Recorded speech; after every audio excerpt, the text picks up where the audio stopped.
Hello and welcome to another video about the Tesla Model 3 at a traditional car show. In this slideshow, you'll see the excitement of kids and adults who had the opportunity to see a Tesla Model 3 up close and even sit behind the wheel. Many of the visitors are aspiring owners who now have an opportunity to ask questions and receive factual answers. This experience meant a lot to them. Also, for letting me take their picture, I reward them with a Tesla logo shaped key fob. If I have a young visitor with extra knowledge and excitement for Tesla, I will reward them with a die-cast Tesla model. Also in the video, you will see I have set up a short video for visitors to view. They can see what it is like to ride in a self-driving Tesla from a passenger's perspective. Lastly, I have several non-Tesla die-cast cars on display in the frunk.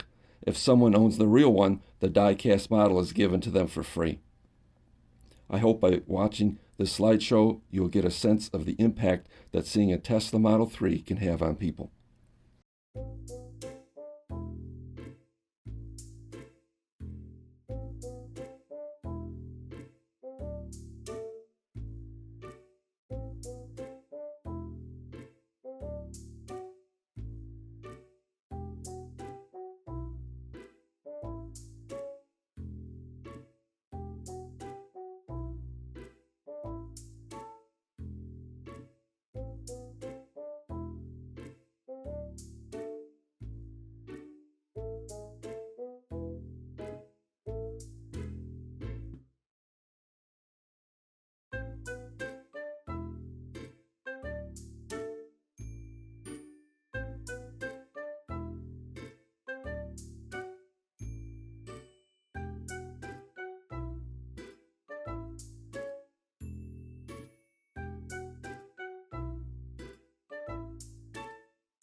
We'll try not to.